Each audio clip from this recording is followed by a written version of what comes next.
My former RA on 3rd Tommy Short called me when he found out that I was speaking today, and he said, "Joe, the only memorable commencement addresses are the ones that are really, really bad." Unfortunately for all of you in the Abbey Church, I have a really strong desire to be memorable. And today, we are recognizing some amazing people. And not the graduates, Paul, as you recognized, the moms. And so the first words out of my mouth, along with what Paul shared, your classmate, is Happy Mother's Day. Without moms, none of us would be here. And that is a mathematical fact. So to begin with, again, I want to pause and say thank you to all the mothers in this room who have given us so much. My Italian mom, who is here with us today, has given me many things. She gave me my height. She is this little tiny ragu machine of love. She's 4'11". Everyone on my mom's side of the family is short. My mom is 4'11". My grandma's 3'11". My great-grandma's 11. She came to this country in a manila envelope. So, to all the mothers in here, I want to thank you for being there in our first moment of life. Not that you had a choice in that, but as we emerged from the womb, leaving behind what was known and safe, we got slapped on the bum. We took our first breath into a larger world. And today, you graduates are being birthed into a larger world. And my words are meant to be a gentle slap because it's hard to leave what is known and what is safe. I remember my last weeks here at St. John's. I wanted the days to slow. I didn't want to go. I realized I needed to take some of this sacred place with me. I wanted to breathe in the air of a walk to the chapel. I wanted to drink deep from the waters of the Watab. Maybe not. I went to St. John's a long time ago when Bennett Hall had rooms that were so small my grandma couldn't fit in. And Sal's Bar, that was just some guy's room on 4th Mary. The first month of our freshman year, Chaplain Great Don Taliff has told us to not let your studies get in the way of your education. And we heeded his wisdom. I started my senior slump a bit early. It was in my sophomore year. And that was before the invention of a Darty. And while here, I learned to share things with roommates because they were probably going to take those things anyway. I failed at taking statistics twice, which, if you think about it, is actually a 42% success rate. Obviously, that joke wasn't meant for everyone in here. By junior year, I started spending less time in the library, but I started spending more time in this Abbey church. I figured I'd do just as well by praying. I spent a semester abroad in the country of Greco-Roman.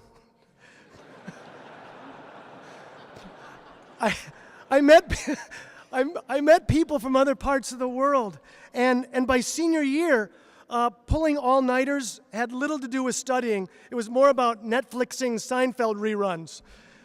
And I had the privilege, while being a student here, of being taught by the SJU legend, Professor Stephen Humphrey from the Humphrey Theater. I liked him because, some of you know him, I liked him because he was wise. and he was also shorter than me.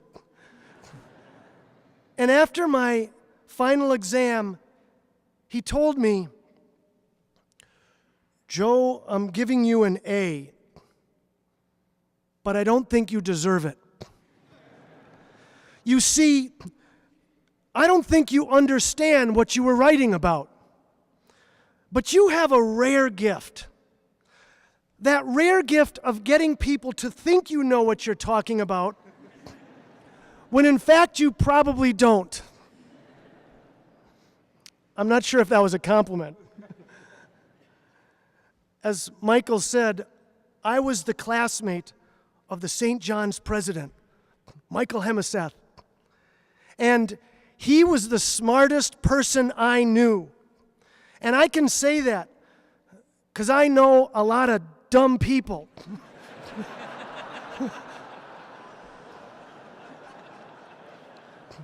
If Michael and I were having breakfast in the Reef, back then it was the refectory, and he was telling me about some upcoming economical theory test, all I could contribute to the conversation was, "Hey, my oatmeal is goopy."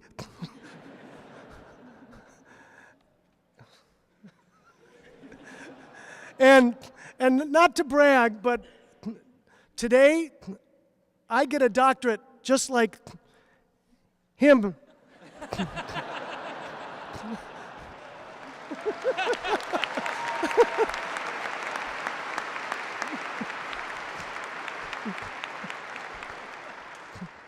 Just like him has. I do have to say, I'm really excited about being a doctor now, because I think I might volunteer overseas to do children's eye surgery. All right, a lot of you are laughing on the inside at that one. But Father Don's wisdom to not let your studies get in the way of your education, it was true.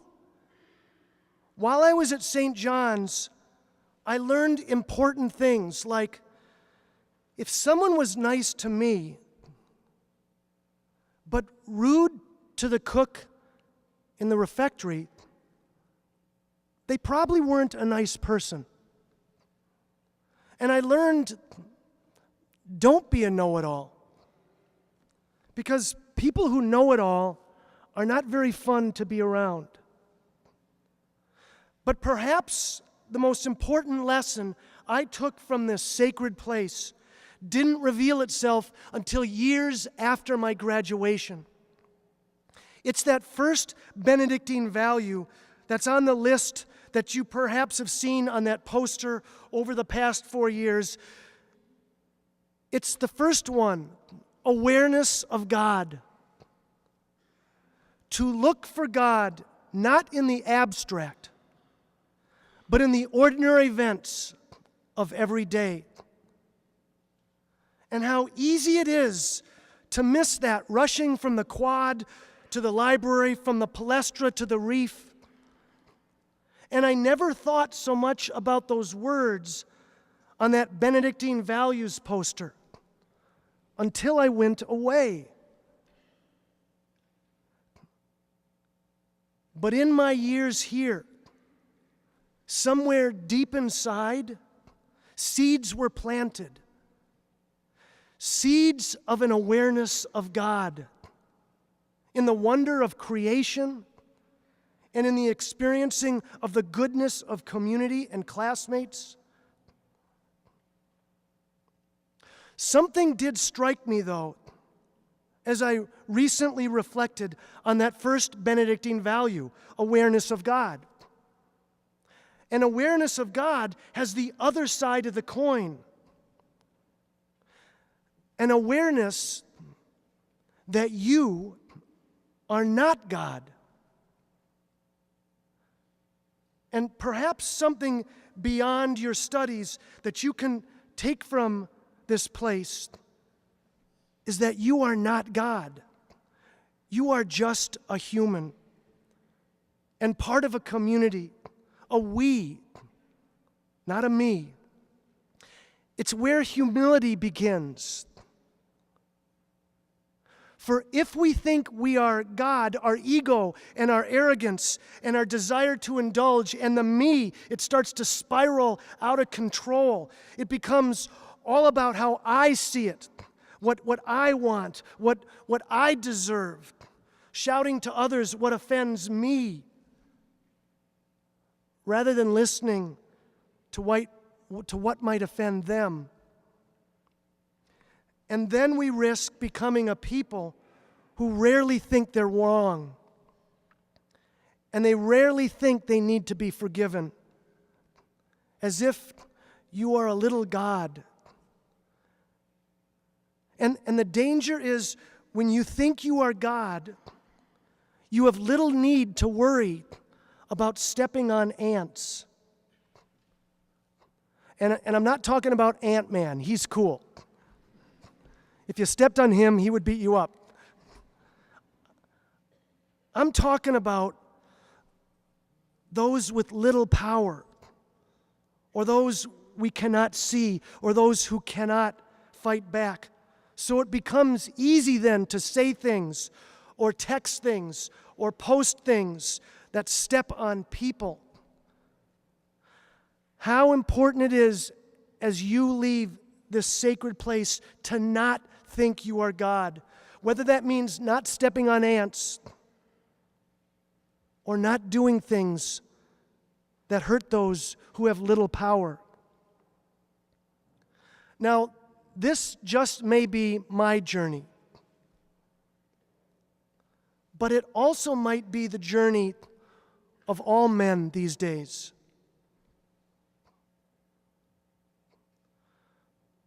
Someone recently asked me why I still go to church, especially with all the struggles that the church is facing. I think I still go to church to remind me that I'm not God. When every social media posting or advertising slogan or participation award tells us that we are God, that we are the be-all and end-all. That might be the most important reason that I go to church. And maybe the sacred Mass can be essentialized into just 5 minutes. It would be very simple. You walk into church and get quiet. You hear the words, God is God, and you're not. You think about that for a minute, and then you go to communion, and then you pray for 1 minute more, and you make the sign of the cross, and you go back out into the world. That's it. Bada bing, bada bam, bada boom, boom, boom. The 5-minute Mass. It's theological brilliance. It's important to find people in your lives, fellow Johnnies, fellow Bennies, fellow people, or things that remind us that we are not God.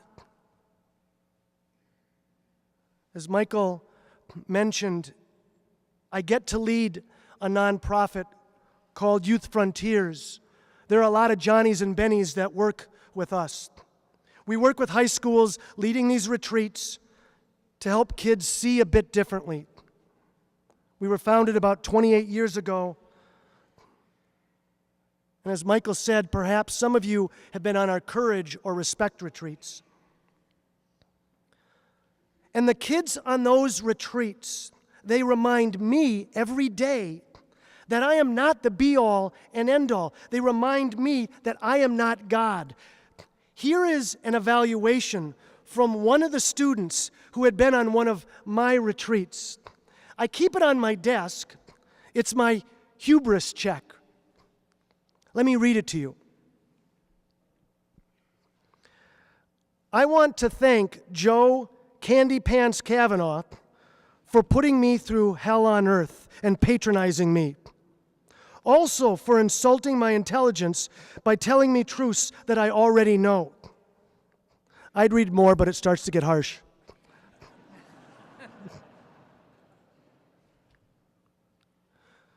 When you are reminded that you're not God, you begin to know you are human. How beautiful is that? The awareness that you are human is the true beginning to life. And it is in that life that you can love and be loved and struggle in love, to experience awe and an awareness and an appreciation of your smallness, to forgive, to feel joy, to hurt, to know that you are not God, that you are God's creation. So my gentle but firm slap on your bum as you leave St. John's is saying to each of you here, welcome to humanity. You are not all-powerful. You do not know it all. You are not perfect, no matter what your mom tells you. You are not God. You are a man. And you'll figure it out just like the rest of us. And if you leave this place without that understanding, then St. John's may have failed you. And you may have failed St. John's. Now, if I could create one new requirement here at St. John's before diplomas were handed out, it would be a walk through the St. John's Cemetery. And the key lesson from that graveyard stroll would be the tall pines telling you that many, many people have gone before you, and many will go after you. Each of us walks on the bones of so many men and women, so many who have come before us. And years from now, people will walk on our bones as they seek their path in the world. We are a brotherhood of men, not gods. We represent those who have come before us, and we lay the foundation of those who will come after us. And our world needs Johnny leaders, Johnnies more than ever, to step out of this womb with the soul and goodness of this place, bringing Benedictine values to this world that so desperately is in need of them. In order to, as they say in Hebrew, tikkun olam, which means to heal the world. Only a Benedictine speaker would close a Catholic commencement address with a Jewish phrase. I wish all of you the joy of God's grace, and may you always feel the special bond of this sacred community of St. John's. Thank you.